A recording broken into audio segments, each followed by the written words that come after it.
Hello student, नमस्कार। स्वागत करते हैं ऋषि मनी साइंस मनी क्लासेस में। देखिए दोस्त, सुबह से मैं व्यस्त था और कई दिनों से व्यस्त हूँ।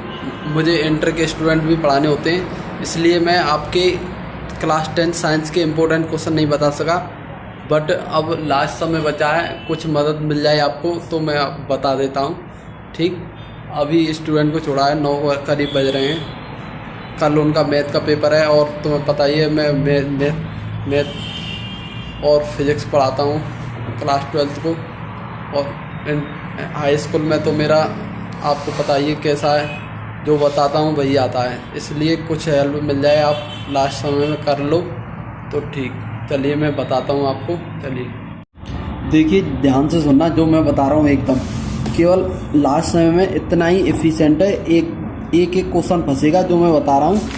देखिए मैं कॉपी निकाल लेता हूँ, कॉपी की मदद से समझाता हूँ तुम्हें, है ना, अच्छे से समझना। देखिए आपको भी पता है, आपके 7 सेटों में जितना भी मैंने बताया था उस 1 घंटे की वीडियो से पूरा का पूरा कोई मिला के देख लो विद प्रूफ। ठीक, अब साइंस देखो भाई, एंड समय में साइंस बिल्कुल भाई यहीं से आने वाला सब कुछ। पर ये बात है, इसके लिए मैं क्षमा चाहूँगा कि बहुत एंड टाइम में बता रहा हूँ। देखिए भाई, जो जितने भी टीचर पढ़ा रहे हैं, मैं नहीं जानता उनका एक्सपीरियंस कैसा, बट मेरा 7 ईयर का जो एक्सपीरियंस है ये अपने आप में बहुत ज़्यादा है। तो मुझे पता है कि यहीं से आता है। अब पहली बात, ये NCERT बुक है, इससे बाहर तो आने ही नहीं वाला। अब समझिए, आपका जो साइंस है, साइंस विज्ञान 20 मार्क्स सभी को पता है, 20 मार्क्स MCQ के और 70 मार्क्स किसके, आपके थ्योरी के। ठीक, थ्योरी है भाई। सबसे पहले समझो कि MCQ कहाँ से आते हैं। देखिए फिजिक्स है, एक बायो है और एक क्या है, केमिस्ट्री है।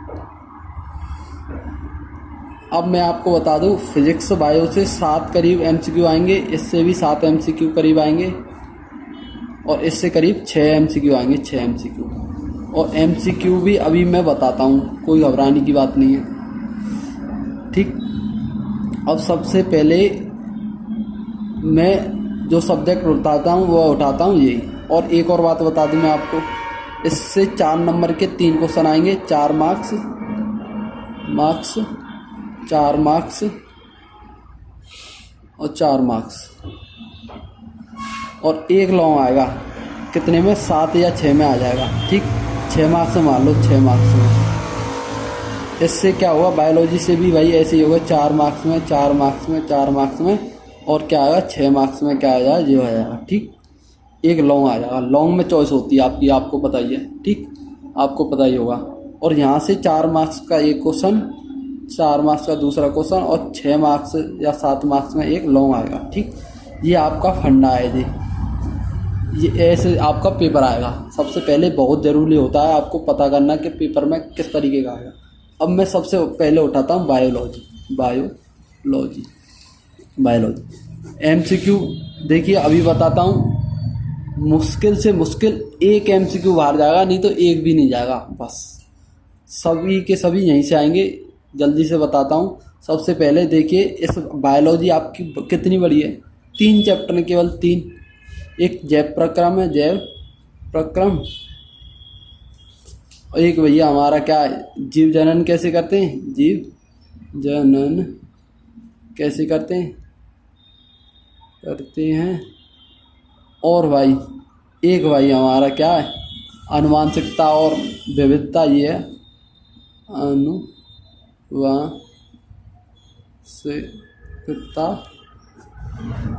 तथा विविधता।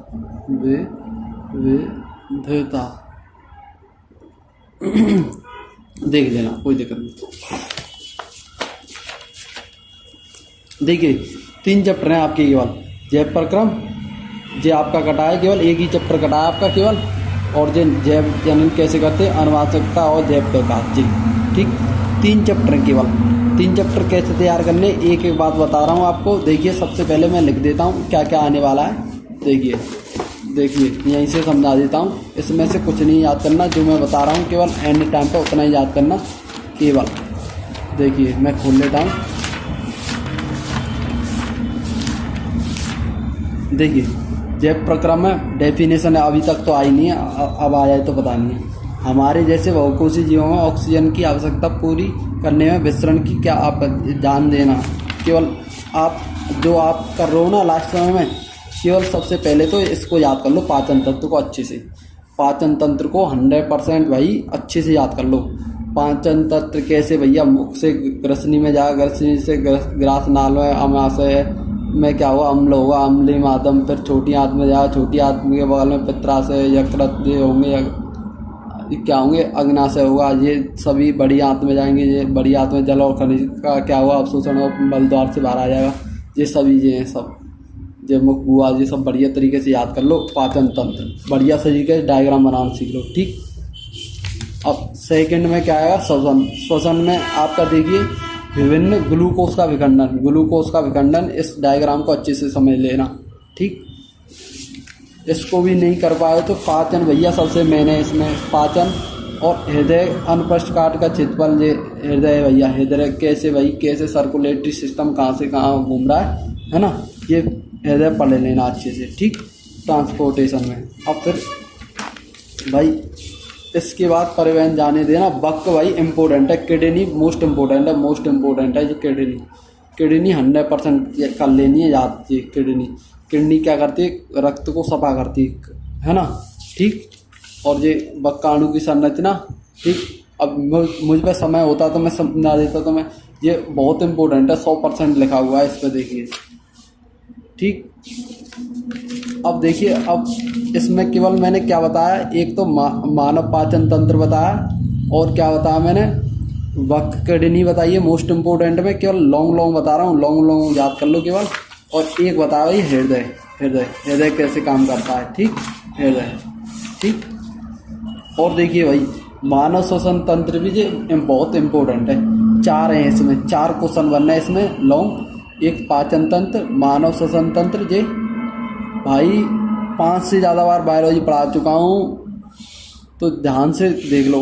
वैसे मैं, मेरा फेवरेट सब्जेक्ट फिजिक्स और केमिस्ट्री है, वह भी अभी बताने वाला हूँ आपको, बट इसे बता रहा हूँ लास्ट में। यही जो इम्पोर्टेंट लॉन्ग याद करो, अब तो बता दिया आपको, MCQ में बता ही दूंगा, 4 मार्क्स के 4 क्वेश्चन करने के आने, तो मैं तो 4 क्वेश्चन यहीं से होंगे बिल्कुल।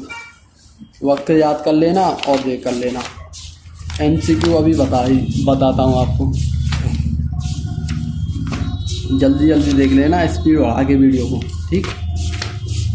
अब देखो जैव जनन में देखो कुछ नहीं है, एक लैंगिक जनन है, एक अलैंगिक जनन है ना।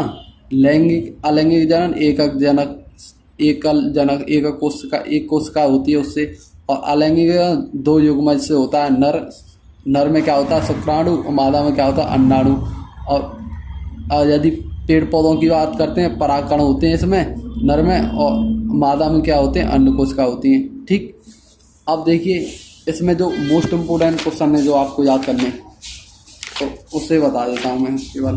देखो पहला तो ये बनना तेरा हमारा पुष्प की अनुप्रस्थ काट का ये अच्छे से याद कर लेना, कहाँ से ये स्त्रीकेसर में 3 भाग होंगे, पुंकेसर में 2 भाग होंगे, ये सभी अच्छे से बढ़िया तरीके से ये याद कर लो। ये लॉन्ग क्वेश्चन बनना है आपका सबसे याद। और ये भैया मोस्ट इम्पोर्टेंट है, एकदम मोस्ट इम्पोर्टेंट, नर जनन तंत्र और मादा जनन तंत्र। भाई हमारे समय से 60-8 साल से जो पूछे जा रहे हैं, जब NCERT थी और NCERT आ गई उससे पहले से पूछे जा रहे हैं। ये बहुत ही इंपॉर्टेंट क्वेश्चन है, नर जनन तंत्र और मादा जनन तंत्र, अच्छे से याद कर लो इनको, ठीक। इसमें मैंने बता दिया, एक अनुप्रस्थ काट का क्षेत्र, ये उस वाला याद कर लो, और इसमें क्या याद कर लो, नर जनन तंत्र, मादा जनन तंत्र। और देखो इसके बाद अनुवांशिकता विविधता, इसमें मेंडल याद कर लो, मेंडल का प्रयोग क्या था, और हम बच्चों के लिंग निर्धारण कैसे करते हैं। बस इसे को 2 क्वेश्चन को कैसे भी देखो आप नेट पे किसी पे भी, और अच्छे से याद कर लो, केवल यही प्रश्न है आपके।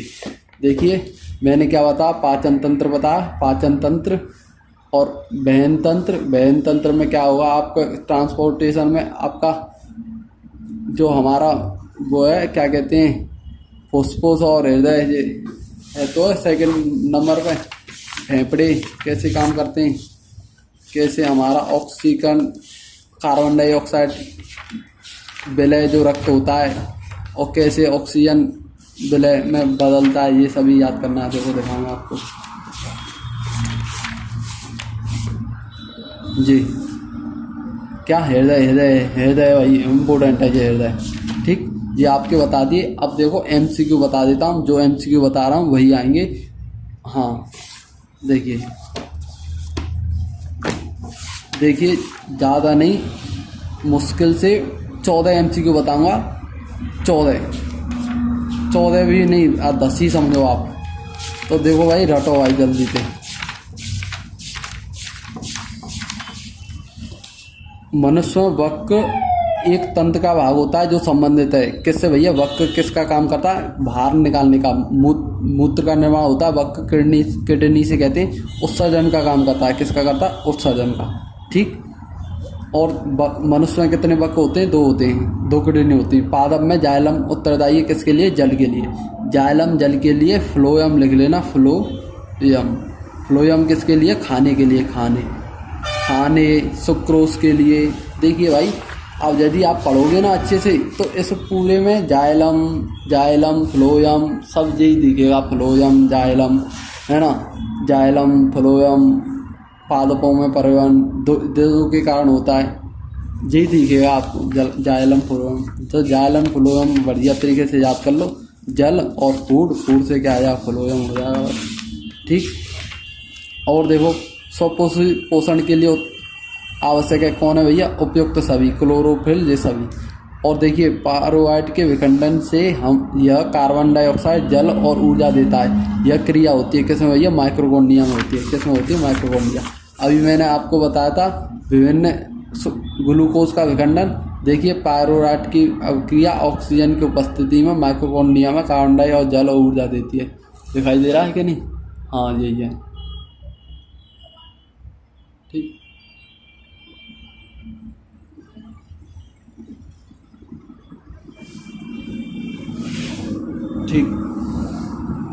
इसको अच्छे से कर लेना, ठीक। अब देखिए ये आपके मैंने 4 क्वेश्चन बताए, इनको रटो।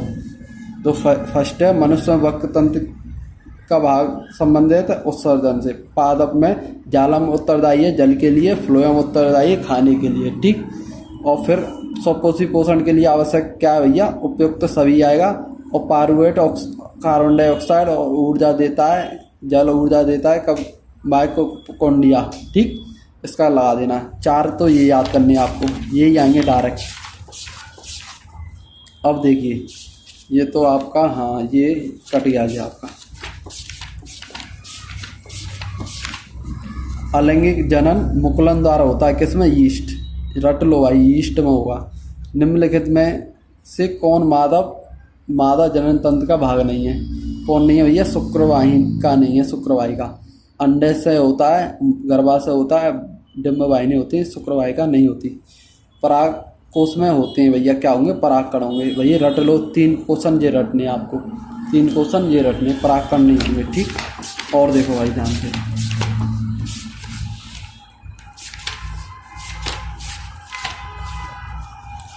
अब देखो इसमें ये फर्स्ट वाला क्वेश्चन है, ये पूछा नहीं जाता है। इसके लिए ये पूछ लिया जाता है शुद्ध मटर का जो जीन होगा उसका वो क्या होता है? तो टीटी बना देते हैं, कैपिटल टी कैपिटल टी। समजात अंगों का उदाहरण है, देखो भैया हमारा हाथी कुत्ते जो ऐसे दांत और हमारे दांत ये उपयुक्त सभी लगा देना आँख बीच के। क्या लगा दें? आँख बीच के, है ना। ये अभी तक पूछा नहीं गया, इसको याद कर लो। समजात उदाहरण उपयुक्त सभी, बस, ठीक। अब आप आ जाओ लास्ट वाले चैप्टर पर, परंपरागत। और ये सभी 3 चैप्टर है ना, इसे भी मैं बायोलॉजी में इंक्लूड करके चल रहा हूँ, ठीक। देखिए ये आपके सौर ऊर्जा, देखिए केवल जो बता रहा हूँ वही याद कर लो। इसमें 3 चैप्टर है, 5 नंबर के हैं। ज़्यादा मन करे तो याद कर लेना, अन्यथा नहीं याद करना। ऊर्जा के स्रोत है ये चैप्टर, इसमें से आपको कुछ याद नहीं करना है, ठीक है ना। इसमें से ऊपर बुक में से देख लेना। देखिए यहाँ देख लेना, उत्तम ऊर्जा का स्रोत है जो प्रति है ये सरलता से सुलभ हो सके, ये सब एक बार पढ़ लेना इसको बस, कुछ नहीं करना। और इसमें जो पूछा जाता है, एक दो परिभाषा पूछी जाती है। ज्वार भाटा किसे कहते हैं, समुद्र का उठना और समुद्र की लहरों का, है ना, चंद्रमा के आकर्षण के कारण ज्वार भाटा है ना, ऐसे, ठीक। और कुछ नहीं है इसमें। और इसमें देखिए जो MCQ बनना है, गर्म जल प्राप्त करने के लिए हम सौर जल तापक का उपयोग किस दिन नहीं कर सकते? बादलों वाले दिन नहीं कर सकते भाई, है ना।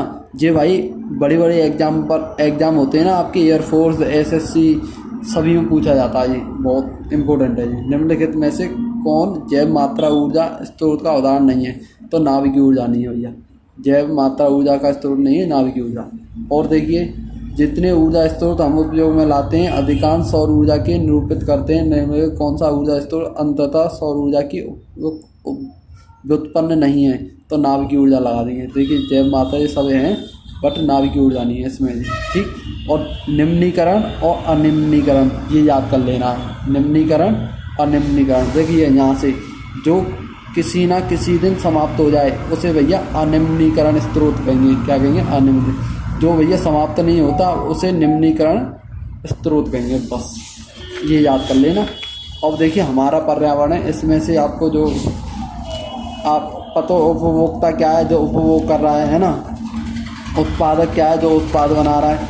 अब देखिए आहार श्रृंखला से एक MCQ बनेगा आपका, तो उसमें भी आपका ये बनेगा प्राथमिक उपभोक्ता क्या है, द्वितीय उपभोक्ता क्या है, तृतीय उपभोक्ता क्या है। प्राथमिक उपभोक्ता क्या हुआ? शाकाहारी होगा। द्वितीय उपभोक्ता क्या हुआ? कम मांसाहारी होगा पर छोटा मांसाहारी होगा। और तृतीय उपभोक्ता क्या होगा भाई? आपका मांसाहारी होगा। ये छोटा मांसाहारी, ये बड़ा मांसाहारी, और ये क्या हुआ? शाकाहारी प्राथमिक होगा। इससे पूछ लेगा MCQ 1, ठीक। आर ये आप वैसे ही कुछ नहीं पढ़ना इसमें से, है ना, जाने दो। ओजोन लेयर के बारे में पूछता है ये, है ना। ओजोन लेयर से एक क्वेश्चन पूछ लेता है ज़्यादातर ये, है ना। और जैव निम्नीकरण क्या है भैया? वे पदार्थ जो जैविक प्रक्रम द्वारा अपघटित हो जाते हैं जैव निम्नीकरण कहलाती है, ठीक है। और ठीक है, अजैव निम्नीकरण क्या है? जो प्रक्रम अपघटित नहीं होते उन्हें अजैव निम्नीकरण कहते हैं। इसको भी याद कर लेना, ठीक। अब इसमें से इसको याद कर लो भाई, निम्न में से कौन से समूह में केवल जैव निम्नीकरण पदार्थ है? घास ये सभी लगेंगे आपके, केवल एक रह जाएगा बस, प्लास्टिक नहीं है केवल, बस समझ भाई। घास, लकड़ी, प्लास्टिक नहीं है और सभी हैं, ठीक। इसमें घास, बकरी, मानव लगाना है। निम्न में से कौन आहार श्रृंखला का निर्माण करते हैं? घास, बकरी, मानव लगाना है, ठीक। और निम्न में कौन पर्यावरण मित्र व्यवहार कहलाते हैं? बाजार जाते समय इसमें उपयुक्त सभी लगा देना। कौन सा लगा देना? उपयुक्त सभी। देख लो भाई, इसमें लगा देना उपयुक्त सभी, ठीक। यही क्वेश्चन MCQ आने वाले हैं, उपयुक्त सभी, ठीक। और देखिए ज़्यादातर इसमें कुछ नहीं पूछते, ओजोन लेयर के बारे में पूछते हैं, यही सब पूछते हैं। अब देखिए मैं आपको, देखो ज़्यादातर जो MCQ पूछे जाते हैं, जाइलम, फ्लोएम, प्रकाश संश्लेषण के बारे में पूछ लेता है कभी कभी ये, ठीक है। अम्लीय माध्यम में पेप्सिन प्रोटीन को क्या करता है? संश्लेषित करता है। लाइपेज क्या होता है? वसा में विलय, ठीक। अब देखिए 5 जून को पर्यावरण दिवस बनाया जाता है। रक्त का थक्का कौन बनाता है? थेबिन बनाता है भैया, थेबिन। आहार नाल की लंबाई 8 से 10 मीटर की होती है। मेंडल का बहुत इम्पोर्टेंट है। मानव जनतंत्र इम्पोर्टेंट है। और ग्रीन हाउस प्रभाव भी याद कर लेना है, ठीक। और मनुष्य में कितने गुणसूत्र होते हैं? 46 हैं। समयुग्म जी और विषम युग्म जी थोड़ा पढ़े तो पढ़ लेना, नहीं तो जाने देना, ठीक। जो मैंने बता दिया। अब हम बढ़ते हैं किस पे? केमिस्ट्री पे, ठीक। केमिस्ट्री बताते हैं हम आपको, ठीक। देखिए केमिस्ट्री बताते हैं, अभी खोलते हैं आपका केमिस्ट्री।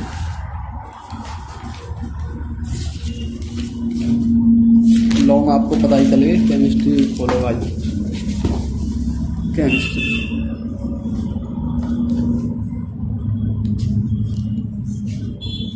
देखिए केमिस्ट्री में भी आप समझ लो कहाँ से आपके क्वेश्चन बनना है डायरेक्ट। देखिए फर्स्ट चैप्टर बताता हूँ आपको सबसे पहले, फिर MCQ बताऊँगा सभी जितने भी आपके MCQ बनना है, ठीक। देखिए जो फर्स्ट चैप्टर आपका, इसमें से आपको सबसे पहले रासायनिक समीकरण संतुलित करना देख लेना, कैसे इधर जितने उधर उतने होने चाहिए ऐसे, ठीक।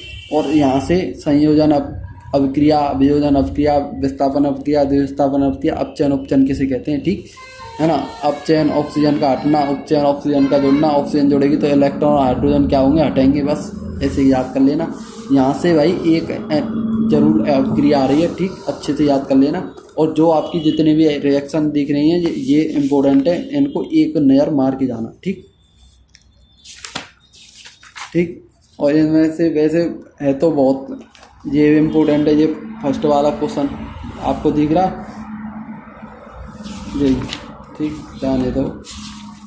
अब देखिए इसमें जो आपके क्वेश्चन है, देखिए ये भी इम्पोर्टेंट है, कर लेना है ना, बस यही है। ये अभिक्रिया बताइए मैं, द्विविस्थापन, डबल विस्थापन, ये सब।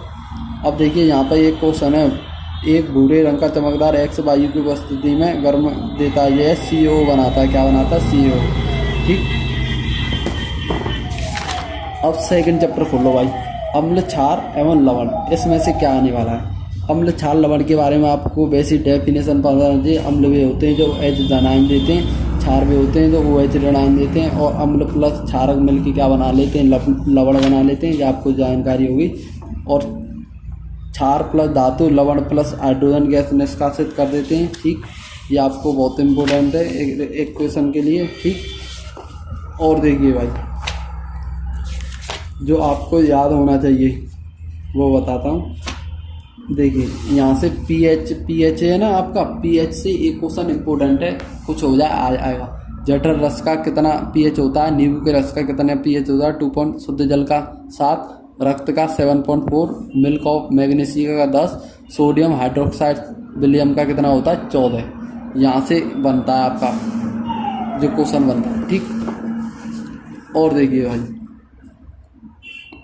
पीएच से एक क्वेश्चन 2 नंबर या 1 नंबर पीएच ले जाएगा, कुछ हो जाएगा, ठीक।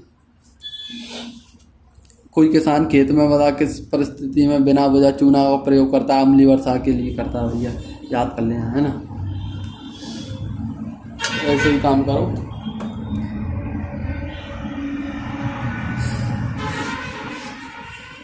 ठीक है भाई। अब देखिए भैया ये क्लोर क्षार अभिक्रिया है, इसको पूछ सकता है, इसको याद कर लेना। क्लोर क्षार वैसे आती तो नहीं है पर मैं कह रहा हूँ याद कर लेना, क्लोर क्षार को या पूछ ले तो मैं नहीं कहूँगा कि मैंने जो बताया था वो आ गया। अब देखिए इसमें जो हमारा ये बहुत मोस्ट इम्पोर्टेंट है, ये आएगा most important, very very very, जितना भी वेरी लगा सकें उतने वेरी लगा लो तुम। ये वेरी, व्यंजक चूर्ण, बेकिंग सोडा, धोने का सोडा, फॉर्मूला उपयोग। देखिए ये व्यंजक चूर्ण का ये फॉर्मूला और उपयोग, बेकिंग सोडा फॉर्मूला उपयोग, ठीक, बेकिंग सोडा उपयोग, धोने का सोडा फॉर्मूला उपयोग, कुछ हो जाए आएगा ही आएगा। और इसमें जो प्लास्टर ऑफ पेरिस है ये भी इम्पोर्टेंट है, यहाँ से भी आ जाता है कैसे उपयोग करते हैं और क्या जो होता है ना। ये 4 तो भाई जान है समझ लो, है ना। CaO Cl2 का प्रचलित नाम क्या है, व्यंजक चूर्ण। और ये आपके है ना। अब देखो भाई MCQ तो मैं बताता हूँ। अब देख धातु अधातु से 1 नंबर में आएगा, मैं बता दूं केवल धातु अधातु से 1 नंबर का MCQ बनता है, ज़्यादा नहीं बनता इसमें, है ना। इसको याद करना चाहते तो याद करना, एंड टाइम पे छोड़ देना, कोई दिक्कत नहीं है ना। कमरे के ताप पर द्रव होता है वो भैया पारा होता है ना। चाकू से आसानी से काटा जाता है, सोडियम काटा जाता है। ऊष्मा सबसे अधिक अच्छी चालक होती है भैया का, जे ऊष्मा की कुछ अलग होता है, पारा और शीशा, ठीक। यहाँ से पूछ लेते हैं, ये याद कर ले होंगे तो आपने बोलते आपको याद हो गए, ठीक। यहाँ से पूछ लेता है, पूछा है इसने, ठीक। अब देखिए भाई ये सक्रियता श्रेणी है, ये इम्पोर्टेंट है। ये सक्रियता श्रेणी 1-2 मार्क्स ले जाइए, आपकी 2 मार्क्स ले जाइए, है ना। ये आपको पढ़ के जानी है, कैसे जो नीचे की है वो ऊपर से रिएक्ट नहीं कर पाएगी, ऐसे कर लेना है ना। बच्चे ट्रिक बना के याद कर लेते हैं, आप जैसे करना चाहें वैसे याद कर लेना, है ना। अब देखिए यहाँ के बाद धातुओं का निष्कर्षण पहले तो खूब आता था, अब पता नहीं, इसे जाने दो एंड समय में, है ना। खनिज क्या है, अयस्क क्या है, गैंग क्या है, इसे याद कर लेना। और 2 धातुओं के नाम लिखिए जो प्रकृति रूप में मुक्त पाई जाती है, सोना और प्लेटिनम। कौन सी होती है, सोना और प्लेटिनम होती है, ठीक। यह मिश्र धातु होती है समांगी मिश्रण, ठीक। ये तो उसमें आता, किस में आता, हाँ, समांगी मिश्रण को मिश्र धातु कहते हैं। भैया क्या होती है, समांगी मिश्रण होती है मिश्र धातु, ठीक है।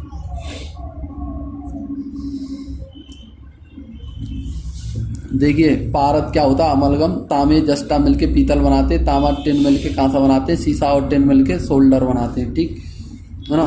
गोल्ड और प्लेटिनम कौन सी धातु आसानी से संरक्षित संचारित नहीं होती, संचारित का मीन्स है उसमें जंग फंग नहीं लगती। गोल्ड और प्लेटिनम ऐसी धातु हैं जो जल्दी से, मिश्र धातु क्या होते हैं, ये दो या दो अधिक धातुओं के समांगी मिश्रण होती है, ठीक। इसको अच्छे से, जो इससे एमसीक्यू बनेगा, ज़्यादा नहीं बनेगा, और ये पूछेगा ये क्रिया इससे वो करेगी कि नहीं करेगी, है ना। अब देखिए कार्बोनेट्स कंपाउंड जो आ गया आपका, ये आपका इससे तो IUPAC 2 नंबर ले जा सकती है, 4 नंबर ले जा सकती है, 6 नंबर ले जा सकती है, पता नहीं कितनी ले जा सकती है, पर जहाँ तक है 2 से 6 नंबर की रेंज है IUPAC। संतृप्त क्या होते हैं, जिनमें सिंगल बॉन्ड और डबल बॉन्ड को कहते हैं असंतृप्त। सब कुछ अच्छी तरह से लिखा है, जो बच्चा पढ़ता है उसे पता है। देखिए यहाँ पे लिखा हुआ है, एक बंध से जुड़े कार्बन संतृप्त होते हैं और 2 बंध त्रिबंध से जुड़े कार्बन असंतृप्त होते हैं, सब लिखा हुआ है यहाँ पे। और देखिए आपको केवल यही याद करना है, एल्डिहाइड, है ना, जो IUPAC आएंगी 3 से आएंगी, क्या आएंगी, एल्कोहल, एल्डिहाइड, कीटोन और कार्बोक्सिलिक अम्ल, अल, है ना, एल्कोहल, OL, अल, ऑन और जो ओइक एसिड, 3 से आएंगी केवल, और बहुत ही आसान आएंगी एकदम, है ना, ठीक। यहाँ से आएंगे तुम्हारे क्वेश्चन, और देखिए इसको कर जाना जरूर, इन सभी को कर जाना, ज़्यादातर यही रिपीट में आ जाती है। ऑक्सीजन क्या है, ये सब है ना भैया, ये तो 100% है भाई। साबुन और अपमार्जक अच्छे से याद कर लें आप, साबुन और अपमार्जक बहुत ही इंपॉर्टेंट है। साबुनीकरण की अभिक्रिया देखिए यहाँ लिखी हुई है, साबुनीकरण की, है ना, अभिक्रिया जो लिखी हुई है, ये अच्छे से कर जाना इसको, ठीक। ये भी, और इस डायग्राम को बना के आना है आपको, ठीक। इस डायग्राम को बना के आना है, कैसे, है ना, मिसाइल का निर्माण इम्पोर्टेंट है, कुछ हो जाए, है ना, बहुत ही इम्पोर्टेंट है ये, हैं। यहाँ पर भी लिखा हुआ है, देखिए कैसे साफ करेगा ये, कैसे अच्छी तरह से, ठीक।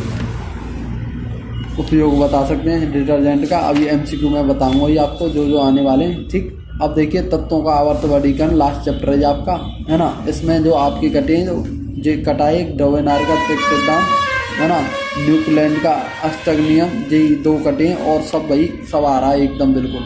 अब जिसमें से मेंडलीव आवर्त सारणी रट के जानी है भाई, 2 मार्क्स या 4 मार्क्स में, 4 मार्क्स में, 2 से 4 मार्क्स में इम्पोर्टेंट है, कुछ हो जाए रट के लेके जानी इम्पोर्टेंट है भाई। कैसे आवर्त में कहाँ जाएंगे, कैसे क्या बढ़ेगा, कैसे क्या घटेगा, ये सभी है ना, अच्छे से याद कर लेना। कुछ हो जाए मेंडलीव आवर्त सारणी अच्छे से, गुण प्रॉपर्टी अच्छे से याद कर लेनी है, ठीक।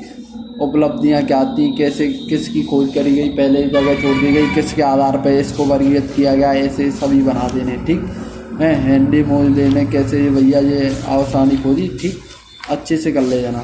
यही आपके 5 चैप्टर भाई केमिस्ट्री में। अब बात आती है MCQ की, तो MCQ बताता हूँ आपको, है ना। देखिए भाई, जो पहली जो आपकी ये है, तो इसमें देखिए कैसे द्विविस्थापन अपक्रिया है, प्रथम विस्थापन, ये तो बहुत आसान है, आपको पता ही चल रही होगी। इसमें पहचाननी है कौन सी द्विविस्थापन है या क्या है, तो ये क्या है, विस्थापन अपक्रिया, ये क्या है, विस्थापन अपक्रिया। अब इसमें क्या पूछ रहा है, ये कार्बन डाइऑक्साइड अपचित हो रही है, अपचयन और उपचयन बताने, तो हम क्या देख रहे हैं यहाँ पे, ऑक्सीजन क्या निकल रही है, तो ऑक्सीजन क्या आ रही है, हट रही है, हाँ। देखिए यहाँ पे थी नहीं, तो यहाँ आ गई ये क्या आ गई अपक्रिया में, तो ये क्या हुई, उपचयित होगी, क्या हुई, उपचयित हो रही, कार्बन डाइऑक्साइड उपचयित हो रही है यहाँ पे, ठीक। और सीसा अपचयित हो रहा है, सीसा क्या हो रहा है, अपचयित, ऑक्सीजन यहाँ पे हट रही है, यहाँ पे जुड़ रही है, तो ये क्या जाओ, A और B दोनों हैं इसके, किसके हैं भाई, A और B दोनों हैं इसके, ठीक। अब देखो यहाँ पे क्या है, लोह चूर्ण और तनु सल्फर अम्ल डालने से सही उत्तर है क्या है, हाइड्रोजन गैस और आयरन क्लोराइड बनता है, क्या बनता है, हाइड्रोजन गैस और ये क्लोराइड बनता है। ठीक ठीक। अब देखिए और बता रहा हूँ आपको MCQ, बस इन्हें याद कर लो केवल जो मैं बता रहा हूँ। यहाँ से एक भी MCQ बाहर नहीं जाएगा आपका केमिस्ट्री का। देखिए आपको मैंने बता दिया pH से तो 100% आ रहा है। कोई विलयन लाल लिटमस पेपर को कर देता है, pH संभव होता है। लाल लिटमस पेपर को नीला कर देगा तो भैया वो क्या होगा, क्षार होगा। क्षार का क्या होता है 7 से अधिक, 7 से अधिक तो 10 होगा भाई। और नीले लिटमस पेपर को लाल कर देता है 7 से कम। नहीं समझ में आया, कैसे भी पूछ सकता है ये। कोई विलयन अंडे के पिसे हुए कवच से अभिक्रिया कर गैस उत्पन्न करता है तो चूने के पानी को दूधिया कर देता है। इस विलयन को कहते हैं ये HCl भाई। ये भाई बहुत सबसे ज़्यादा प्रैक्टिकल कराते हैं इसे इंटर में, और जहाँ लैब में होते हैं सबसे ज़्यादा प्रैक्टिकल कराते हैं। ठीक। अब देखिए इसे याद कर लीजिए।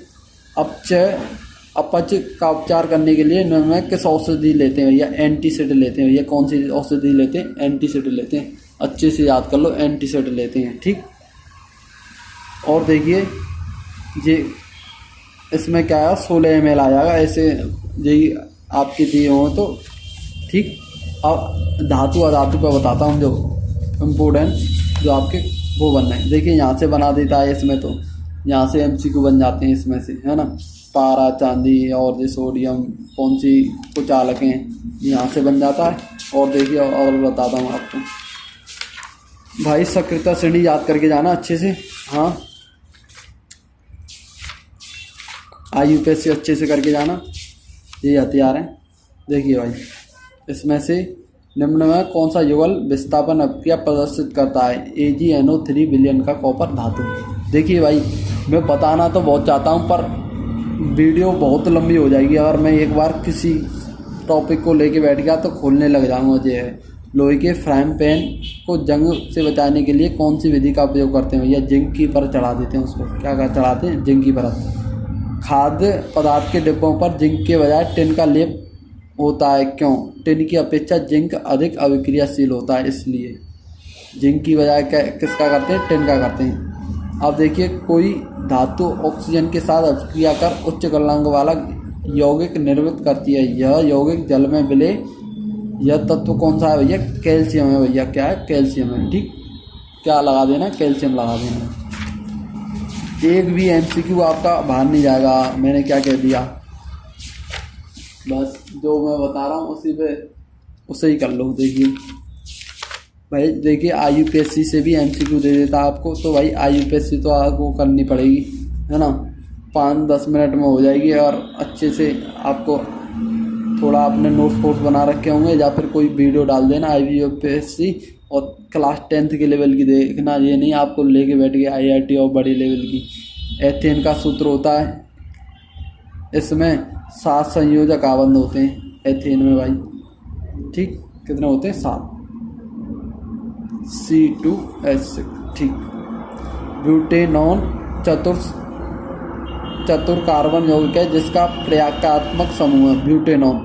ON लग रही है, ON तो कीटोन हो जाएगा। क्या होगा, खाना बनाते समय यदि बर्तन की तली बाहर से काली हो रही है तो इसका मतलब है ईंधन पूरी तरह से नहीं जल रहा। क्या होगा इसका मतलब, ईंधन पूरी तरह से नहीं जल रहा, ये इसका मतलब है। देखिए भाई 1-2 और चैप्टर रह गए, इनको देखो, फिर उसके बाद जो मोस्ट इम्पोर्टेंट और जो बनते हैं तुम्हारे उन्हें बताता हूँ। देखिए आवर्त सारणी में बाईं से दाईं जाने पर प्रवृत्तियों के बारे में कौन सा कथन असत्य है। परमाणु आसानी से इलेक्ट्रॉन त्याग करते हैं, ये भैया गलत है, और सभी क्या सही है। अब देखिए XHCl सूत्र वाला एक क्लोराइड बनता है जो एक ठोस है जिसका गलनांक अधिक है आवर्त सारणी में। यह तत्व संभवतः किस समूह के अंतर्गत आता है, किसके अंदर आता है, Mg के अंतर्गत। किस तत्व में, है ना। तो देखो भाई किस तत्व में 2 कोष हैं और इलेक्ट्रॉन पूरित हैं, जो भैया MCQ हैं। इलेक्ट्रॉन विन्यास बताओ ये किसका है। ठीक है। अब देखिए थोड़ी देर रुकिए, अभी लेके आता हूँ मैं, एक बुक है मेरे पास।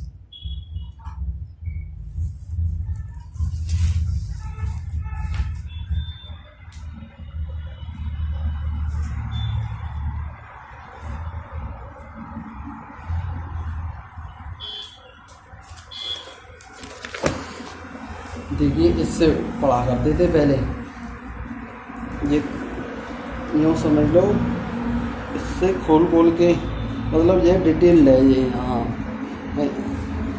NCERT से डिटेल पढ़ाते हैं इसमें। हाँ, तो देखो भाई, अम्ल क्षार लवण और जो फ्लेमिंग लेंगे हाथ, यहाँ से देखो भाई, PS से तो एक क्वेश्चन आएगा नहीं वाला, मैंने आपको बता ही दिया, कुछ हो जाए। देखो, निम्न में किसका आयनन नहीं होता? HCl का नहीं होता, ठीक। HCHCl3 नहीं दिखाई दे रहा, देखो ये क्या है, Cl अम्ल के जलीय विलयन में होते हैं, क्या होते हैं भैया? Hydronium ion. जल pH मान 4 है, तो मोल प्रति लीटर सांद्रता क्या होगी? 1 × 10⁻⁻⁻, ठीक। अब देखो अम्लीय विलयन होगा, इसमें कौन सा अम्लीय विलयन होगा भाई? जो 7 से कम है, ठीक। अधिकतम तो भैया 3.5 हो जाएगा। वायुमंडल में रखे NaCl का pH होता है, क्या होता है भैया? 7 होता है। क्या होता है? 7। वायुमंडल में NaCl का pH, ठीक। Na2CO3 विलयन तथा HCl के अनुमापन में प्रयुक्त किए जाने वाला का मेथिल ऑरेंज। भैया मेथिल ऑरेंज, भैया जो मैंने प्रैक्टिकल बताया था ना आपको, HCl और मेथिल ऑरेंज को डालते हैं तो वो क्या होता है? बैगनी के कलर का सा हो जाता है, आप प्रैक्टिकल करोगे, ठीक। प्रबल अम्लीय विलयन में मेथिल ऑरेंज सूचक का रंग होता है, क्या हो जाता है? लाल हो जाता है, बैगनी से लाल हो जाता है, ठीक। देखिए शुद्ध जल का pH मान क्या होता है? 7 होता है, ये, ठीक। प्रबल अम्लीय विलयन में मेथिल ऑरेंज का रंग होता है लाल, ठीक। निम्नलिखित में अम्लीय लवण है NaHSO4, ठीक। क्षारीय विलयन में फिर नाफ्थलीन संसूचक का रंग होता है कैसा? लाल होता है, ठीक। भाई pH से एक क्वेश्चन आ रहा है आपका, कुछ हो जाए कर लेना pH को अच्छे से, ठीक। अब हम बढ़ते हैं आगे।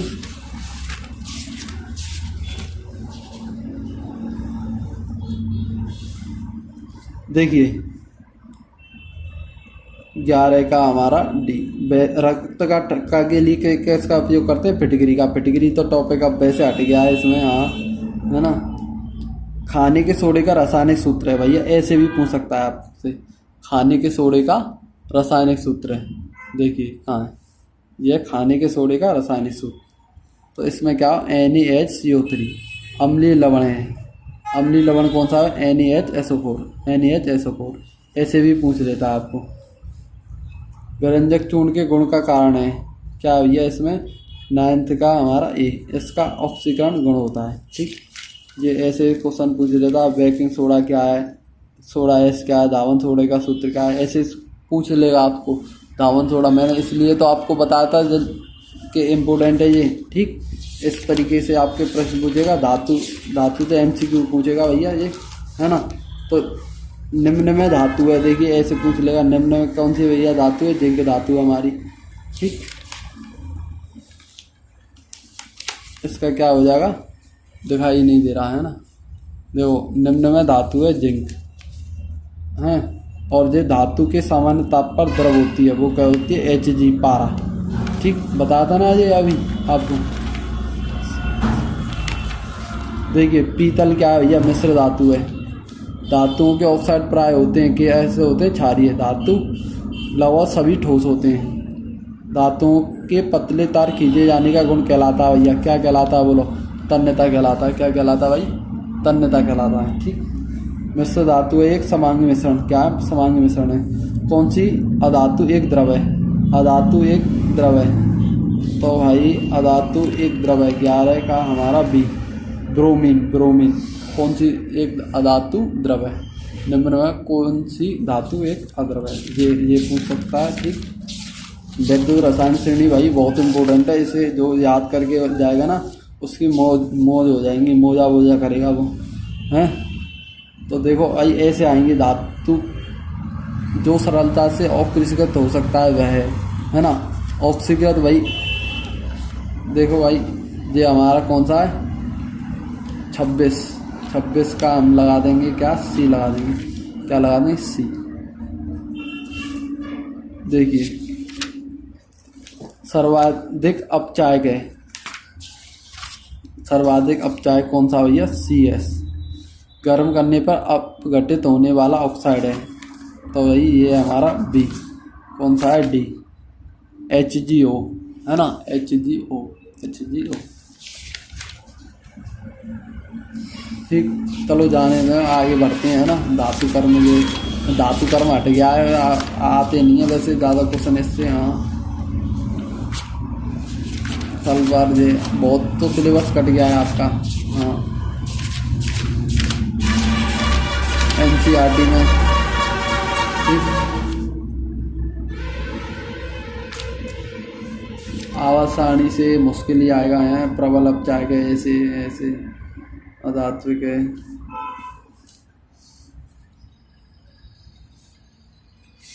ये आपका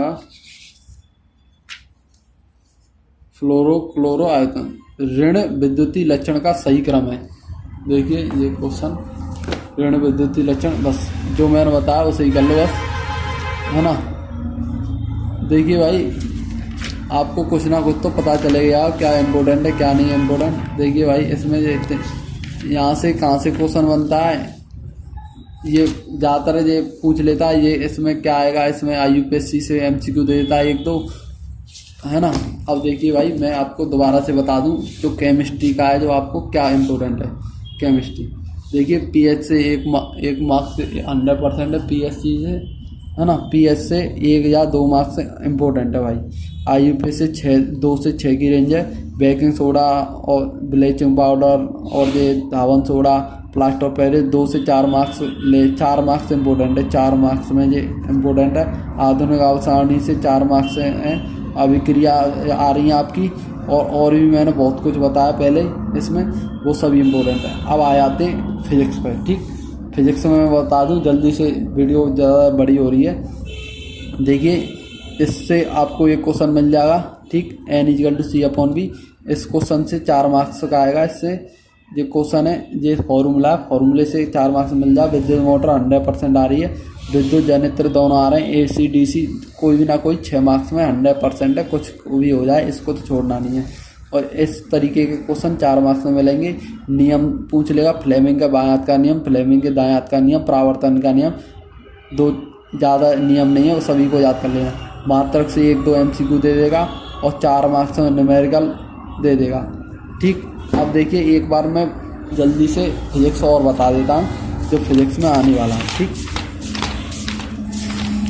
आपको क्या करना है, देखिए इसमें प्रिज्म वही इम्पोर्टेंट है। जो प्रिज्म है ना, प्रिज्म इम्पोर्टेंट है। प्रिज्म बहुत ही ज़्यादा इम्पोर्टेंट है प्रिज्म। हाँ तो हाँ ठीक, फिजिक्स के आपको वो भी बताने, मेरे को क्या बताने, MCQ बता दूंगा। चलो कोई दिक्कत नहीं, कहाँ से आए हैं सब कुछ। देखिए भाई फिजिक्स खोलते हैं भाई, सबसे पहले फिजिक्स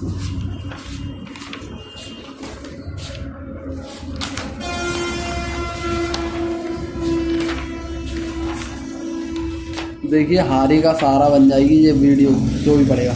देखिए मैं बता दूं, आपका जो 12 नंबर ले जाएगी आपके चैप्टर 10 और चैप्टर 11, 12 नंबर ले जाएंगे आपका। ठीक, देखिए प्रकाश का परावर्तन का नियम है, ये कुछ नहीं आने वाले। अपवर्तन का नियम पढ़ लेना, परावर्तन नियम पढ़ लेना, अपवर्तनांक किससे कहते हैं। ठीक, और लेंस द्वारा परिवर्तन बनने के लिए लेंस सूत्र वैसे कुछ नहीं है ना। ये सभी आपके टॉपिक हैं जो पूछे जाने हैं आपसे। ठीक, प्रिज्म द्वारा अपवर्तन ये इम्पोर्टेंट है, ये वेरी इम्पोर्टेंट है ये। ठीक, ये इम्पोर्टेंट है।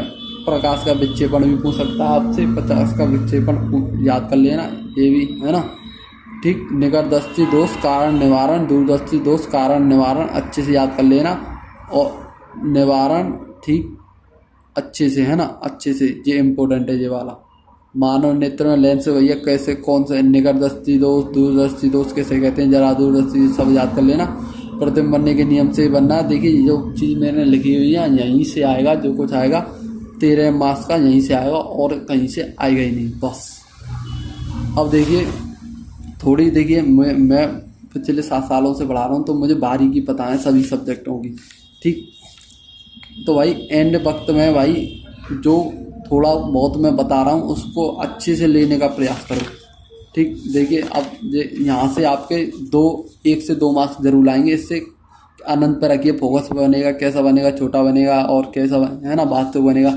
इस जो सारणी दिखाई दे रही है आपको, इससे 100% 2 मार्क्स से ले जाइए, 2 से 4 मार्क्स ले जाइए आपकी ये सारणी, 2 से 4 मार्क्स ले जाइए, 2 से 4 मार्क्स। ठीक, बहुत ही इम्पोर्टेंट है ये।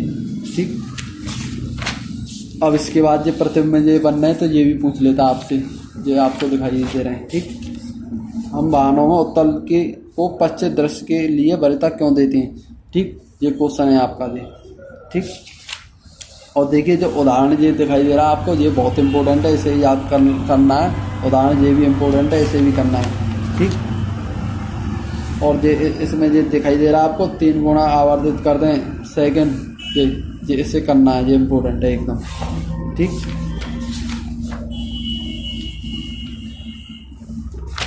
अब देखिए ये आपको ये दिखाई दे रही है ये सारणी, ये आपकी 2 मार्क्स, ये बहुत ही इंपॉर्टेंट है ये सारणी। देखिए आप जानते हैं n=c/v, अपवर्तनांक क्या होता है, c/v होता है, और अपवर्तनांक n है, और ये क्या माध्यम में चाल है, अपवर्तनांक बढ़ेगा तो माध्यम में चाल घटेगी। तो यहाँ पर देखिए अपवर्तनांक दे रखे हैं 1 पॉइंट ऐसे कुछ दे जाए, तो ये क्या वायु का अपवर्तनांक है, तो वायु का अपवर्तनांक पता है तो मैं यार हीरे का अपवर्तनांक दिया, तो पूछेगा ये आपसे सबसे अधिक अपवर्तनांक किसका होता है, तो आपको क्या लगाना है, हीरे का। किसका लगाना है, हीरे का। और सबसे कम अपवर्तनांक किसका होता है, वायु का। किसका लगाना है, वायु का। और देखिए मैंने क्या बता दी, चाल बढ़ेगी तो ये अपवर्तनांक घटेगा, तो सबसे कम अपवर्तनांक किसका होता है, वायु का। बट सबसे अधिक चाल किसकी होती है भैया, वायु की होती है। किसकी होती है, वायु में। और सबसे कम चाल किसकी होगी, सबसे कम चाल किस में होगी भैया, हीरा में होगी। और इसके बीच में जल आएगा, फिर ये केरोसिन आएगा, है ना, बर्फ आएगा, जल बर्फ ये ऐसे आ रहे हैं। ठीक, सबसे कम अपवर्तनांक इसका वायु का हुआ, सबसे अधिक अपवर्तनांक हीरा का हुआ। इस सारणी इंपॉर्टेंट है, इसे एक नज़र मार के जाइए बस।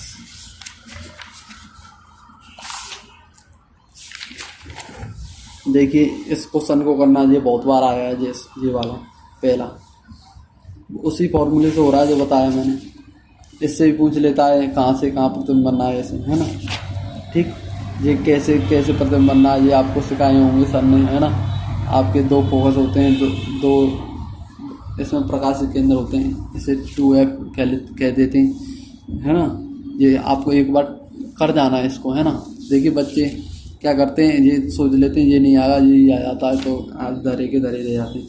ये एग्जाम्पल इम्पोर्टेंट है, कुछ हो जाए ये करके जाना है एंड वक्त में, ये बहुत ही इम्पोर्टेंट है। देखिए लाइट जा चुकी है, बट फिर भी यहाँ आपको बता रहे हैं। लेंस की क्षमता याद कर लेना, मीटर में फोकस दूरी के व्युत्क्रम को लेंस की क्षमता कहते हैं। P=1/f, ये मीटर में होते हैं। डायोप्टर क्या होता है इसका, डायोप्टर क्या होता है बोलिए, इसका मात्रक होता है, यूनिट होता है। ठीक, ये सेकंड वाला करके जाना और पहला भी करके जाना। ठीक, प्रकाश कैसे माध्यम में चलता है, सरल रेखा में चलता है। ठीक, अभी MCQ और बताने मुझे जल्दी से आपको। रंग बिरंगा संसार है। ठीक, आपका मानव नेत्र कैसे क्या है, समंजन क्षमता किससे कहते हैं, याद कर लेना एकदम 1-2 नंबर में। निकट दृष्टि दोष, भैया निकट दृष्टि दोष याद करके जाना। निकट दृष्टि दोष में जो प्रतिबिंब बनेगा रेटिना से पहले बनेगा, और दूरदर्शी दोष में क्या होगा, रेटिना के बाद बनेगा। देखिए निकट मतलब पहले, निकट मतलब पहले, पास में निकट तो पहले बन जाएगा, दूर मतलब दूर बनेगा। निकट दृष्टि दोष में अवतल लेंस का प्रयोग करते हैं, और दूरदर्शी में किसका करते हैं, उत्तल का प्रयोग करते हैं। जरा दूरदर्शी में क्या होता है, निकट दृष्टि दूरदर्शी दोनों होते हैं। निकट दृष्टि में क्या होगा, निकट का दिखेगा, दूर का नहीं दिखेगा। दूरदर्शी में क्या है, दूर का दिखेगा, निकट का नहीं दिखेगा, बस। ठीक, ये इंपॉर्टेंट है, ये करके जाना, कुछ हो जाए। ये 100% दे देता हूँ मैं इसको। फिर जैसे एक बार देख लें, देखिए यहाँ से प्रकाश करने जा रही है, तो ये विरल से सघन में जा रही है, तो अभिलंब की ओर देख जाएगी। अब जो सघन से विरल में जा रही है, तो ये अभिलंब डाल दिया, तो अभिलंब से क्या हुई, दूर हट जाएगी, तो नीचे चले जाएगी। ठीक, ये अब देखिए ये आपको दिखाई दे रहा है। इसमें विक्षेपण क्या है ये याद कर लेना। प्रकाश के अभी वर्णों में विभाजित होना क्या भैया, विक्षेपण है। ठीक, अब देखिए इसमें जो ये लाइन है वो बहुत इंपॉर्टेंट है, इससे MCQ बनता है आपका। लाल प्रकाश सबसे कम झुकता है, लाल प्रकाश सबसे कम झुकता है, और जबकि बैंगनी रंग सबसे अधिक झुकता है। अधिक झुकेगा तो अधिक अपवर्तनांक, कम झुकेगा कम अपवर्तनांक। इसको याद कर लो भाई, बैंगनी रंग सबसे अधिक झुकता है, तो इसका क्या होगा, अपवर्तनांक सबसे अधिक होगा बैंगनी रंग का, सबसे अधिक अपवर्तनांक बैंगनी रंग का सबसे अधिक झुकता है। देखिए अधिक कौन झुक रहा है, बैंगनी रंग दिखाई दे रहा है, बैंगनी ऊपर लाल जा रहा है। सबसे कम झुकता है तो कम अपवर्तनांक, ठीक, कम अपवर्तनांक किसका होगा भाई, लाल रंग का। सबसे अधिक अपवर्तनांक बैंगनी रंग का। दोबारा बता रहा हूँ इसलिए आप गलत से नहीं लगा दो MCQ, ठीक। इंद्रधनुष सदैव सूर्य के विपरीत दिशा में निकलता है, नहीं पता तुम्हें है। तारे क्यों टमटमाटे, ये भी बहुत इंपॉर्टेंट है, ये पढ़ के जाना है ना। टिंडल प्रभाव भी पढ़ लेना, वैसे कम प्रायोरिटी देता हूँ टिंडल प्रभाव को। अब देखिए निकट बिंदु क्या होता है 25 सेंटीमीटर, और दूर बिंदु क्या होता है आपका, बोलिए इन्फिनिटी। देखिए विद्युत पे आगे हम विभवांतर, ठीक। देखिए जो आपके इसमें जो एग्जाम्पल है ना, ये इम्पोर्टेंट है। इलेक्ट्रिसिटी से केवल आप एग्जाम्पल कर लेना, लास्ट में जितने भी एग्जाम्पल दिए हुए हैं उन्हें कर लेना डायरेक्ट, है ना। ये आपके फॉर्मूले याद कर लेना, इसमें ओम का नियम इम्पोर्टेंट होता है, ठीक, आपको पता ही है। और देखिए जो एग्जाम्पल है इसमें, जो हीटर ये दे रखा है, ये हीटर ये इम्पोर्टेंट है एकदम, इसे ये कर लो अच्छे से, है ना। और ये इसका नीचे वाला ये इसे भी इम्पोर्टेंट है, ये भी कर लो। और इसमें इसे कर लो, पूछ लेता है इसको भी, है ना, ठीक। प्रतिरोधों का संयोजन लॉन्ग क्वेश्चन पूछ लेगा। श्रेणी क्रम में कैसे जोड़ते हैं, समांतर क्रम में कैसे जोड़ते हैं, और प्रूव करके बता दो कैसे आया। देखिए इसे पूछेगा आपसे लॉन्ग में, ठीक, इससे आपको लॉन्ग में पूछ लेगा इसको, है ना। विद्युत धारा क्या होगी, ठीक। और देखिए आपको ये बैटरी और ये देख लेना। देखिए एग्जांपल आपको दिखाई दे रहा है, ठीक। ये आपके सभी इम्पोर्टेंट क्वेश्चन हैं जितने भी हैं, यहीं से आते हैं ज़्यादातर आपके क्वेश्चन, यहीं से आते हैं, ठीक। अधिकतम प्राप्त करना हो, प्रतिरोध कम प्राप्त करना हो, तो ये बहुत इम्पोर्टेंट है भाई। ये आपको दिखाई दे रहे हैं, मैं आपको सब कुछ बता दिया। देखो PW=VIT और H बराबर VIT, ठीक, दोनों एक ही के बराबर होते हैं, बता दिया आपको, ठीक है। ये उदाहरण करना कुछ हो जाए, ठीक है, दिखाई दे रहा है आपको, ठीक। और ये सभी इम्पोर्टेंट है, ये जितने दिखाई दे रहे हैं आपको, जो मैं बता रहा हूँ इससे केवल MCQ आएंगे, MCQ आएंगे, MCQ आएंगे, ठीक। एक अक्षु शक्ति क्या होती है, 746 वाट के बराबर होती है एक अक्षु शक्ति। कहीं ना कहीं लिख रहा हुआ इसमें, है ना, नहीं तो मुझे तो याद है, कहीं ना कहीं लिख रहा हो तो देख लो, है ना। कभी कभी पूछ लेता है, इसको कर लेना, ठीक। रिवीजन इतने घंटे केवल फॉर्मूले लगाना है, हो गया काम। ये सेकंड वाला इम्पोर्टेंट है। और जितने इसमें जो ज़्यादा नहीं है, 5-6 यूनिट हैं, जैसे धारा है एम्पियर, और प्रतिरोध है कूलाम। प्रतिरोध का क्या होगा, ओम हो जाएगा, है ना। चार्ज आवेश का भैया कूलाम हो जाएगा। मात्रक सभी को याद कर लेना, है ना, सभी के मात्रक याद कर लेना। ओम का नियम PV/VIT, ठीक। जल्दी से आई तो मैं MCQ और बताता हूँ। देखिए बता दूँ मैं आपको, इससे ये आपके टॉपिक बनना है। इसमें फ्लेमिंग के दायात का नियम, फ्लेमिंग के दायात का नियम बहुत ही इम्पोर्टेंट है। ये आपने बनाया हुआ वृत्ताकार, है ना, और 2 विद्युत बल रेखाएं एक दूसरे को क्यों नहीं काटती, ये बहुत ही इम्पोर्टेंट क्वेश्चन है ये, ठीक। फिजिक्स में भाई मैंने तो बहुत तगड़े तरीके से पढ़ाया है ये चैप्टर। और लास्ट में भाई क्या बता दें आपको, दक्षिण हस्त अंगूठे का नियम याद कर लेना, कैसे हम ये नो करके कैसे घुमाते हैं ऐसे, ठीक।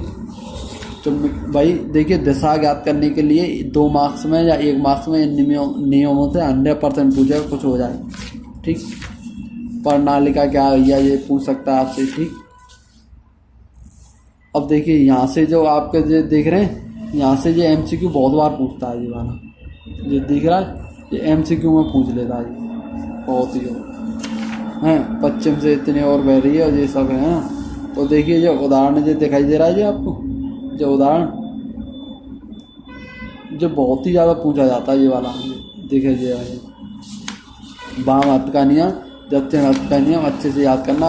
विद्युत मोटर ये बता दिए, इससे लॉ में यह बनना है, इस चैप्टर से ही बनेगा लॉ में, और किसी से नहीं बनेगा, है ना। लॉ में देगा तो न्यूमेरिकल दे देगा। और ये जनित्र दिखाई दे रहा है आपको, ये भी इम्पोर्टेंट है एकदम, 6 मार्क्स में गारंटी के साथ। घरेलू मोटर परिपथ यदि टॉपिक होता तो 100% आता। अब की बार मैं बता दूं, CBSE जो उसमें ये 100% है, 100% है, लिख के ले लो 100% है। बट यूपी बोर्ड में ये कैसे भी नहीं आने वाला, कैसे भी नहीं आने वाला, कैसे भी नहीं आने वाला, क्योंकि ये सिलेबस से है ही नहीं है। अब भाई आपको सब कुछ पता चल गई। भाई देखिए मैंने सभी कुछ लगाया, अब एंड समय में तो सब कुछ बता नहीं सकता आपको, इसलिए बहुत कम बताया मैंने आपको। ठीक, देखिए फिजिक्स में कुछ नहीं करना, जो मैंने बताया उसे कर लेना। ठीक, अब MCQ वो बता देता हूँ जल्दी से फिजिक्स की। बहुत से तो MCQ मैंने सब चैप्टर को समझाते समझाते बता दिए। देखिए आपकी बहुत ही मैं प्रयास कर रहा हूँ कि कम समय लगे, बट क्या हो रहा है, आपका टाइम बहुत ज़्यादा हो गया। अब जल्दी से मैं बताता हूँ फिजिक्स। भाई आजा फिजिक्स। I/B/U लेंस का आवर्धन क्या होता है, पूछ सकता है भैया, है ना। प्रतिबिंब की लंबाई, वस्तु की लंबाई, है ना। M बराबर B/U, प्रतिबिंब की लंबाई वस्तु की लंबाई के अनुपात को क्या कहते हैं भैया, आवर्धन कहते हैं। ठीक, देखिए एक MCQ तो ये किससे पूछेगा, R=F/2 से, R=F/2 से पूछ लेगा। कहाँ से पूछ लेगा, इससे पूछ लेगा। ठीक, ये आपको नहीं पता फॉर्मूला तो आप कहाँ पढ़ रहे हैं पता नहीं है। जाता है तो सभी को पता रहता है F=R/2 है। क्या होता है F=R/2, F=R/2। भाई बोलते सही हैं हम, पर थोड़ा बहुत लिखने में मिस्टेक कर देते हैं।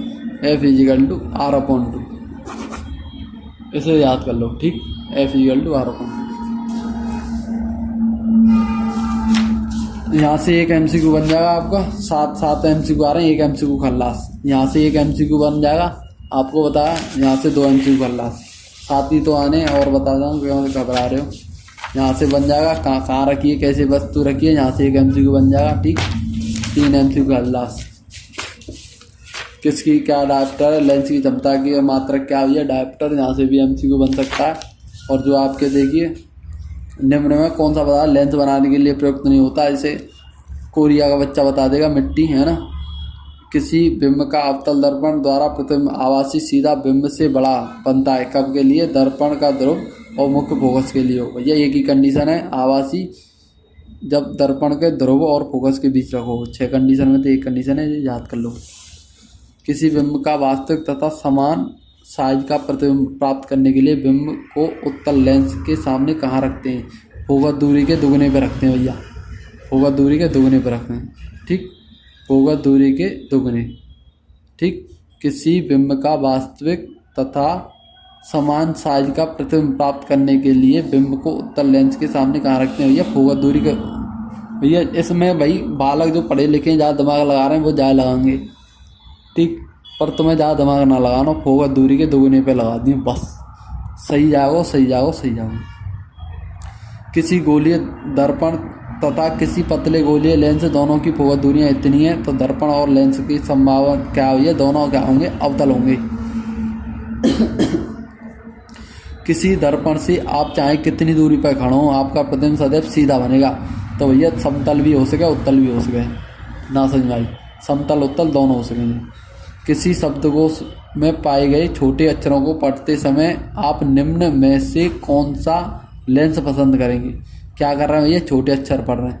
छोटे अक्षर कहते पढ़ेंगे 50 सेमी के, जाइए जाते पढ़ेंगे 5 सेमी फोकस दूरी के उत्तल लेंस।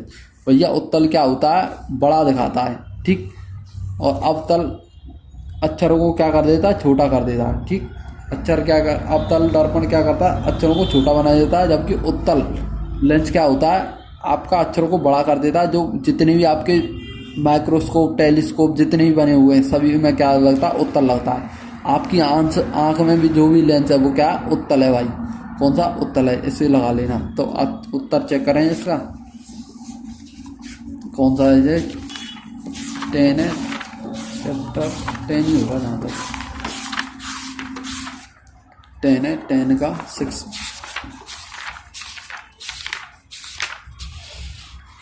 10 का 6 कहाँ है भैया, 10 का 6 बी, 10 के 6 का बी। भाई गड़बड़ हो गया, कैसे मैटर गड़बड़ हो गया।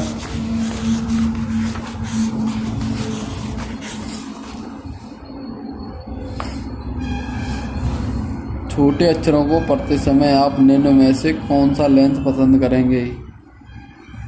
छोटे अक्षरों को, ठीक भाई ये है 50वें, इसमें जो बी बता रहा है, ये 6वीं का क्या बता रहा है, 10वें का बी बता रहा है।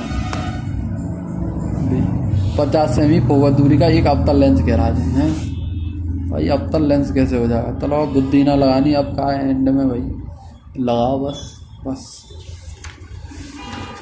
भाई। ज़्यादातर जो बता रहा हूँ लेंसों वो माइक्रोस्कोप में उत्तर लगाते हैं। अब देखिए मानव नेत्र रंग बिरंगा संसार, इससे कुछ याद नहीं करना, एक तो प्रिज्म याद करना अच्छे से, ठीक, और ये याद कर लेना अवतल निकटदर्शी दोष क्या है, उपयोग क्या है, अवतल लेंस उपयोग क्या करते हैं, इसमें प्रयोग दूर कैसे करते हैं, और कारण क्या है और निवारण कैसे। बस कारण पूछ लेगा कैसे कारण होता है, कैसे बनता है, डायग्राम बनाए तो एकदम बढ़िया तरीके से डायग्राम बनाई हूँ, अच्छे से बता दी हूँ। देखिए जे स्वस्थ आँख है ये भैया, जब ये क्या दोष युक्त आँख है, ये क्या निकट दृष्टि दोष, निकट की तो दिखे दूर की ना दिखे, दूर से प्रकाश रे आ रही है तो पहले प्रतिबिंब बन जा रहा हूँ, ठीक। अब इसमें क्या कर रहा है, दूर से रे आ रही है बट हमने क्या रख दिया, अवतल लेंस रख दिया। अवतल कैसा भैया, अपसारी होता है, फैला देगा तो इसे पीछे मिलाएंगे डैश करके तो ऐसा लगेगा हमारी आँख को जो वस्तु पास रखी है, इसके कारण इस पर रेटिना पर स्पष्ट प्रतिबिंब बन जाएगा। अब देखिए ये क्या आपका दूरदर्शी दोष का डायग्राम है। दूरदर्शी दोष में क्या होगा, निकट की तो पास दी गई, दूर की दी गई नहीं सही तरीके से। दूरदर्शी दोष में क्या होगा, दूर की तो दी गई, निकट की नहीं दी गई, तो ये दूर रखी गई है वस्तु, निकट जहाँ पर रखी जाती, दूर जहाँ पर रखी जाती, तो दूर रखी है तो स्पष्ट बन रहा हो। और यदि हम निकट रखें वस्तु कहाँ रखें, निकट, तो भैया रेटिना के जो हमारी क्या है रेटिना के पीछे बनना हो, ठीक। रेटिना के आगे निकट दृष्टि में, रेटिना के पीछे दूर दृष्टि में, भैया MCQ नहीं तो बन जाता है तुम्हारा। अब देखिए यदि हम जाको निवारण करेंगे तो उत्तल लेंस का उपयोग करेंगे, ठीक। तो जहाँ में हम क्या कर रहे हैं, पास रखिए कोई वस्तु, तो ये क्या क्या करता है भैया, अभिसारित करते इकट्ठो कर देते हैं, तो ये हमारी रे भैया जिन्हें पीछे बढ़ाएंगे तो यहाँ पे तो ये रेटिना पर इस पर बना देगा, ठीक। ना समझ में आ रही है बात तो यूँ की यूँ बना दी हूँ। और लास्ट टाइम पे वीडियो बढ़ाना चाह रहा हूँ, वैसे 1 घंटा 10 मिनट की है वीडियो, ठीक। मानव नेत्र अभिनेत्र लेंस की फोकस दूरी को समायोजित करके विभिन्न दूरियों पर रखी वस्तुओं को फोकस करने का क्या कहना है, ये समंजन कहना है। ये समंजन क्षमता बताई ना मैंने, आँख की फोकस मांसपेशियों द्वारा, देखो ये लिख रही समंजन क्षमता कहलाती है, ठीक है ना। नेत्र की वह क्षमता जिसके कारण वह फोकस दूरी को समायोजित करता है, क्या कहलाती है, समंजन क्षमता। पूछ लेते हो तुमसे 1-2 मार्क्स में जाए। हाँ अब देखो भाई, मानव नेत्र जिस भाग पर किसी वस्तु का प्रतिबिंब बनता है भैया कौन सा भैया, दृष्टिपटल है भैया, दृष्टिपटल। मानव नेत्र जिस भाग पर किसी वस्तु का प्रतिबिंब बनता है दृष्टिपटल है। स्वस्थ सामान्य दृष्टि की अल्पतम दूरी 25 सेंटीमीटर, ठीक। अभिनेत्र लेंस की फोकस दूरी में परिवर्तन किया जाता है किससे भैया, पश्चावी द्वारा किया जाता है, किसके द्वारा, पश्चावी द्वारा, ठीक। और सबसे ज़्यादा प्रकाश, सबसे पहले प्रकाश कहाँ से परावर्तित होता है, कॉर्निया से होता है, कॉर्निया से लिख लो अच्छे से बढ़िया तरीका से। हाँ फ्री में विज्ञान बट रहा हो तुम्हें, फ्री में नंबर आ रहे हैं तुम्हारे 70 में 70 फिजिक्स में, एक क्वेश्चन यहीं से मिलेंगे। हाँ ये बात है, बस आप हम पे इतना टाइम नहीं होता, एंड टाइम में आपको बता रहे हैं, यहाँ से बताइए। ये MCQ ये न्यूमेरिकल जरूर आएगा। कभी कभी हमारी जीभ क्या हो जाती है, लिपसिंग हो जाती है ना, कोई दिक्कत नहीं। देखिए प्रतिरोध R के बहुत बार आया हो जाए, रट लो जाए। प्रतिरोध R के किसी तार के टुकड़े को 5 बराबर भागों में काटा गया है। इन टुकड़ों के लिए पार्श्वक्रम को सहायता कर देते हैं, तो संयोजन के तुल्य R' इसका अनुपात होगा, क्या हुआ भैया 25, क्या हुआ 25। आँख मीच के लगा दो, और तुम क्लास में होते तो मैं तुम्हें सॉल्व करके बताता हूँ। निम्नलिखित में कौन सा पाद विद्युत परिपथ में विद्युत शक्ति का निरूपित नहीं करता, I², P बराबर BI है ना, सब कुछ होंगे पर ये नहीं होगा, IR² नहीं होगा, ठीक। अब देखो किसी विद्युत बल का अनुमानतः इतने वाट लिखा हुआ है, इसे इतने वोल्ट पर प्रचालित करते हैं तो तब इसका उपयुक्त शक्ति कितनी होती है भैया? 25 वाट होगी। ठीक। अब देखो भाई लास्ट में ये हमारा जाते तो फ्लेमिंग के दाएं हाथ से पूछें घुमा घुमा के उन 1-2 क्वेश्चन वही थी हमें। फ्लेमिंग के बाएं हाथ को नियम, दाएं हाथ को नियम, जो भी बालक गलत लगाए गया हमें, हाँ हमेशा गलत ही लगा के हमें बालक, क्या करें कहाँ से पढ़ लें पता होना। देखो ध्यान दे, निम्नलिखित में से कौन सी लंबी विद्युत धारामापी तार के निकट चुंबकीय क्षेत्र का सही वर्णन करते हैं? चुंबकीय क्षेत्र में संकेंद्रित क्षेत्र रेखाओं। ठीक।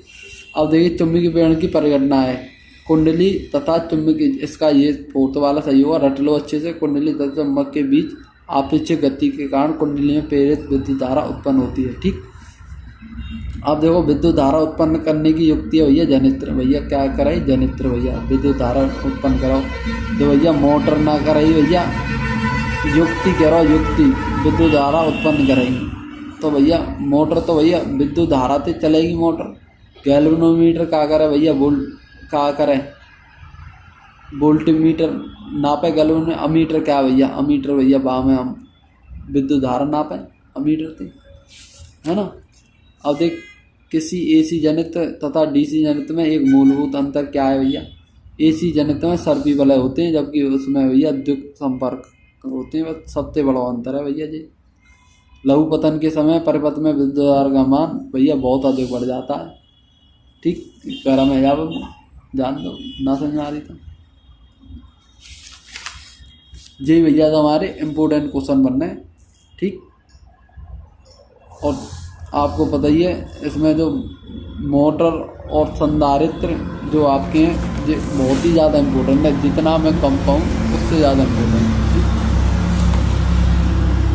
अब देखो भाई मैंने सब कुछ बता दिया आपको क्या कैसे आने वाला है। आपको best of luck for your exam. मौज करो एकदम, बढ़िया तरीक़ा से बनाओ परसेंटेज अपनी। जय हिंद, जय भारत, जय श्री राम।